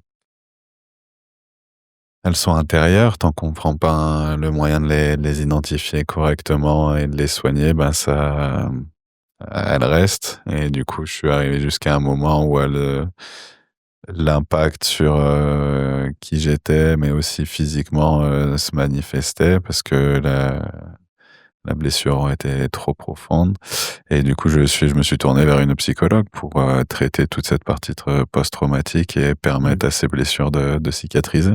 Ouais, bien sûr. Mmh. Et une fois qu'elles sont cicatrisées, il faut encore, faire un peu de chemin pour, casser les adhérences et retrouver, l'amplitude émotionnelle pour se dire qu'on a un schéma qui semble à peu près, cohérent, vivable et en adéquation avec qui on veut être, ouais. Mmh. Ça met du temps avant de rigoler? Juste rire?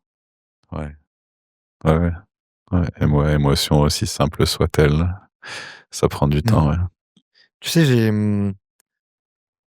j'ai interviewé, comme je te disais, tu vois, je pense, plus de 320 athlètes là bientôt. Je peut-être même plus, je sais plus, il faudrait que je vérifie.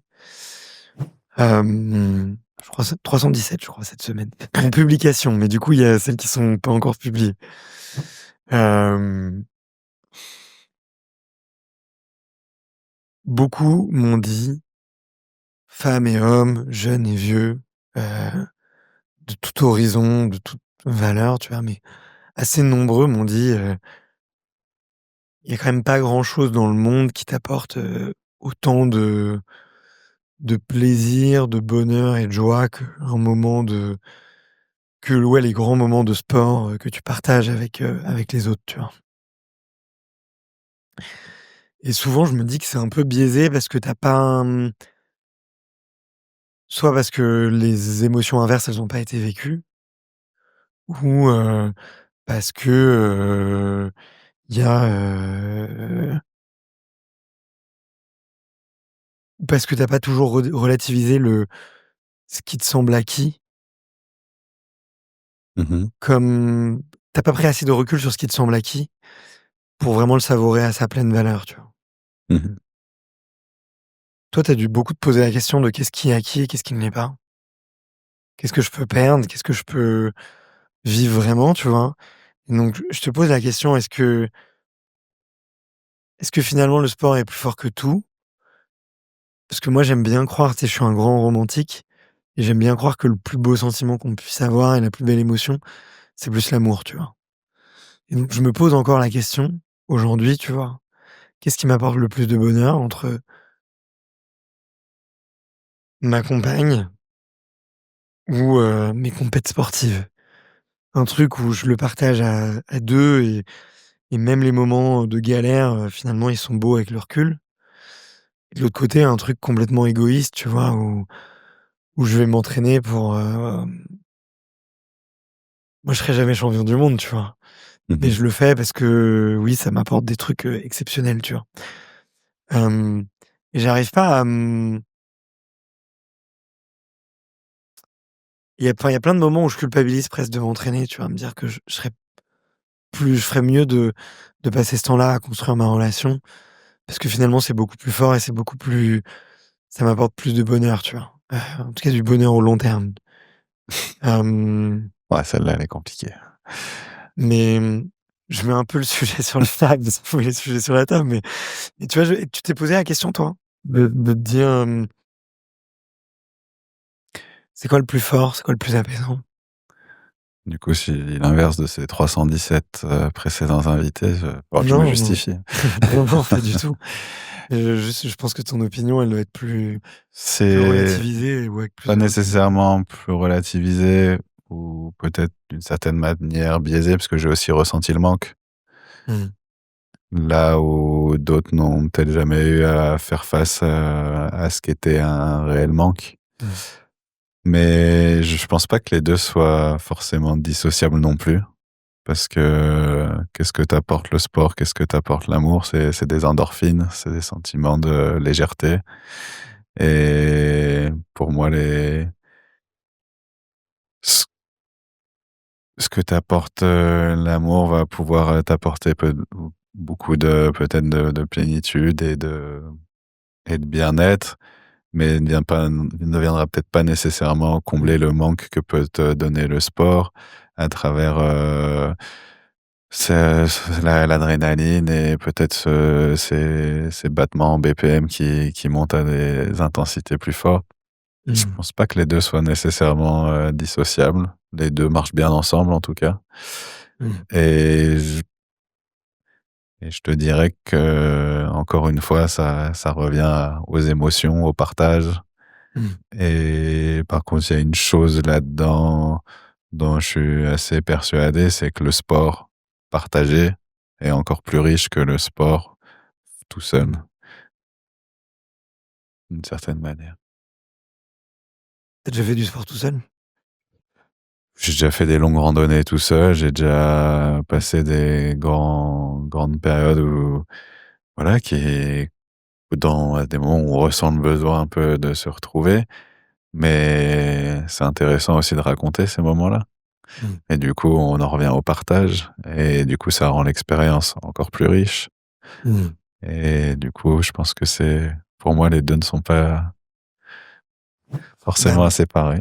je te donne ma conclusion de ce que je ressens, c'est l'amour et l'amitié, tu vois, ça te donne une baseline de bonheur, constant, d'apaisement, de sécurité et de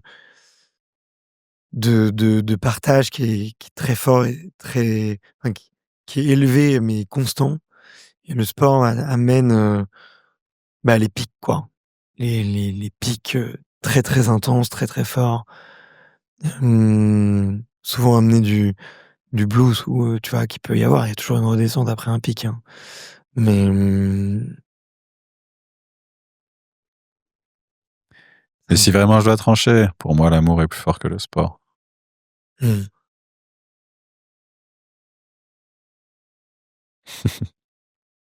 C'était une question qui était dure pour moi à poser, mais Ah non, merci mais d'avoir répondu. ouais. Mmh, la question qui était le plus dur, hein, pour moi à poser, c'est de me dire, est-ce que, tu vois, est-ce que si maintenant il y a plus de montagne, mais il y a de l'amour, tu choisis, cette pilule-là, ou tu prends la pilule, il y a de la montagne, mais il y a plus d'amour, tu vois? Mmh, La première, mmh, la première. c'est beau ce que tu dis, je trouve. Aussi tu as parlé beaucoup de passion, tu vois, au début sur la montagne, et je pense qu'on fait c'est une image de plus de c'est quoi la différence entre la passion et l'amour? Ça, c'est fou. On pourrait repartir pour 1 heure. Après, Clotilde, elle m'a pas préparé tout ça. C'était le but, c'est le but. Hem, j'ai envie de Non, non, c'est tu expérimentes des choses, tu les vis, ça revient. mmh, Le raccourci, ça serait de revenir à ce que je t'ai dit, les émotions. Pour autant, c'est paradoxal, quand tu me parles des 2, ils me paraissent bien différents d'une certaine mmh, manière. Mais par contre, je pense ce qui façonne un homme, une femme, un être humain, quoi qu'il en soit, c'est l'expérimentation de toutes ces choses-là, mine de rien. mmh. Parce qu'on est curieux, on se nourrit de plein de choses, et ça fait partie, je pense, des richesses de ce que la vie a à nous offrir. OK. La passion, l'amour, les émotions, le sport, la défaite. Enfin, il y a vraiment, ouais, le carnet de route, il est long, ouais. Ah, c'est la panoplie des émotions qui Ouais, ouais. définissent peut-être la richesse intérieure. Mmh, Ouais, mmh. ouais, ouais, complètement. Vous avez encore 10 minutes ou pas? J'entends pas. 5 minutes? OK, Mmh. ouais. Hem, bon, on va essayer de faire 5 minutes sur les questions de la fin, et je veux 5 minutes sur le film. C'était un peu long. Moi, j'ai une question. Pourquoi tu m'as envoyé un truc que tu avais préparé de 2 feuilles A4 de questions de trucs, et tu as parlé peut-être de 2 questions de tout ce truc? Bah, en fait, j'ai les sujets, tu vois? Et après, je mets Ah les ouais, ouais. sujets tels qu'ils me viennent dedans, OK. et les sujets, ils sont là.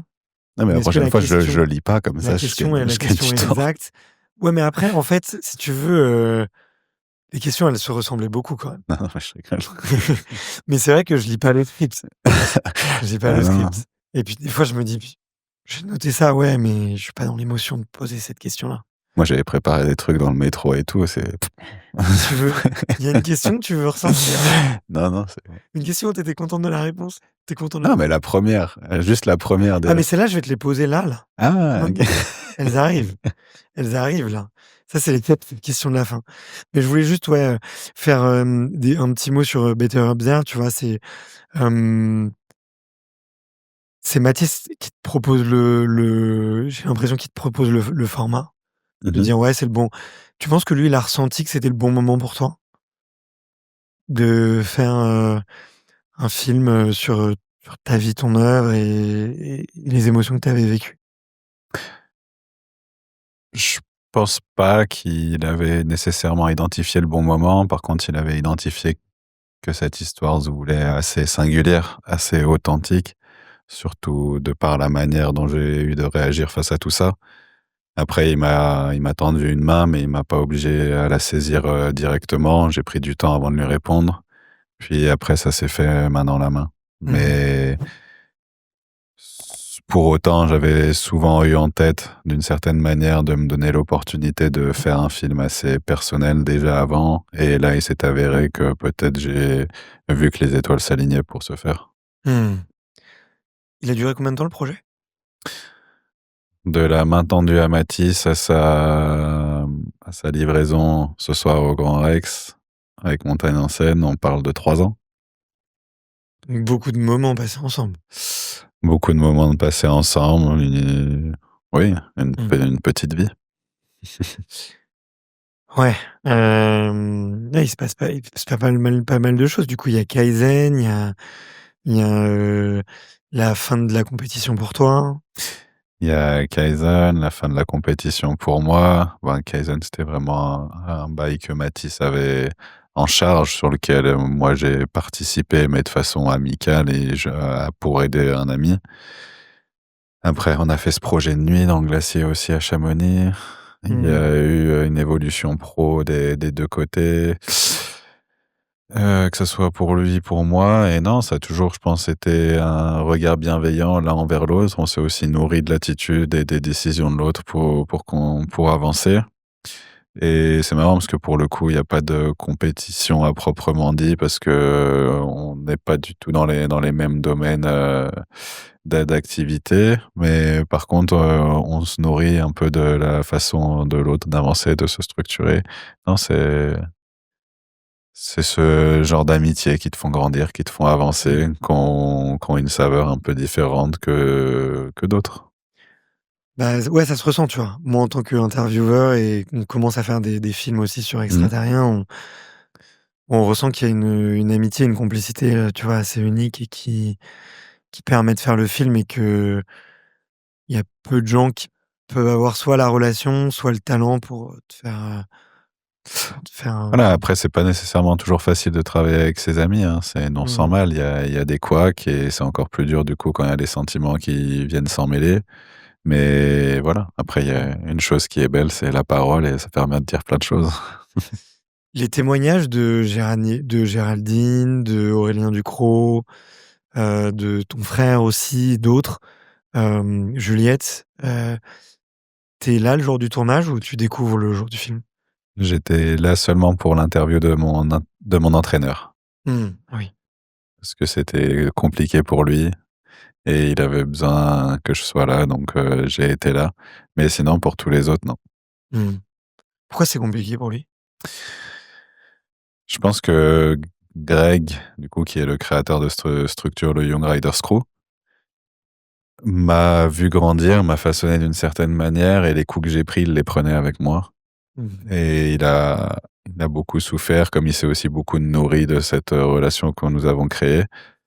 Je l'ai connu à l'âge de 12 ans et hier encore, on s'écrivait, à travers des messages. Et du coup, c'est quelqu'un qui n'a pas une présence, anodine dans ma vie. Il m'a permis de grandir. Et aujourd'hui, on se regarde en étant des hommes. Je suis plus le jeune, son élève, je suis devenu, un homme à part entière. En Mmh. face de lui, la relation est autre, mais il a eu mal. Quand j'ai eu mal, il a eu mal. Voilà. Mmh. J'ai Moi, c'était un peu comme un deuxième père à une certaine période, parce qu'il était très présent et j'ai encore des traits de caractère aujourd'hui qui sont tirés de lui et je pense qu'il passait énormément de temps avec moi aussi et désolé pour sa femme, c'est vrai qu'elle râlait un peu des fois. Tu pris de la place. Bah ouais, quand j'étais aux États-Unis pour courir et qu'il fallait faire un call en pleine nuit pour décider de la ligne, je pense pas que je marquais beaucoup de points là. Mais bon, Mmh. Tu te rattraperas à un autre moment. Greg, c'est un passionné, c'est un amoureux de ce sport, un passionné de cette discipline comme j'en ai pas vu ailleurs. Et Mmh. vraiment, je pèse mes mots, j'ai rencontré énormément de gens et plus passionnés que lui de ski, freeride et de compétition, il y a pas. C'est une encyclopédie. OK. J'ai 4 questions de la fin. Tu peux y répondre rapidement, tu peux prendre le temps si tu le souhaites et si tu l'as. Hem, la toute première, c'est, quel est le trait de personnalité que tu travailles le plus? Ou sur lequel tu as le plus travaillé? Heu, un trait. Tu as l'air d'être perfectionniste et de voir beaucoup de Et choses à du coup, travailler. l'indulgence. Mmh. Avec Mmh. toi-même? Avec moi-même, avec les autres, Mmh. avec, tout mon environnement. L'indulgence. Mmh. Ouais, s'il y a un trait à ressortir, je dirais l'indulgence. Tu as été dur avec des gens? Oh oui, Mmh. exigeant, OK. C'est quoi ton plus gros point fort? le calme. Tu as bien travaillé. Merci. Mon flegme, très calme. C'est quoi la question qu'on te pose, rarement, voire jamais, mais que tu aimerais bien qu'on te pose parce que tu aurais beaucoup de choses à dire dessus?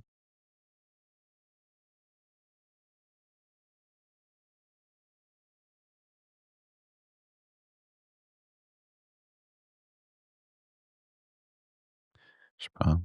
Est-ce que tu vas bien? Tu vas bien? Ben, j'avais énormément de choses à dire, j'en ai dit beaucoup aujourd'hui. C'est vrai, tu as été bavard, merci pour ça. Hem et j'ai l'impression que ça va. Moi aussi.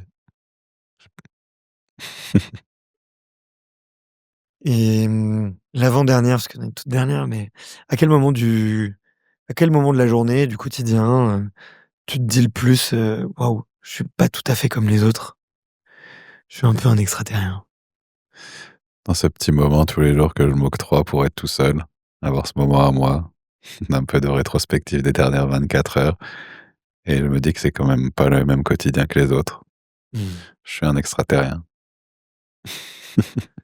Et la toute dernière question, c'est de savoir, quel est le prochain extraterrien ou la prochaine extraterrienne que tu me recommandes d'aller, interviewer, pour parler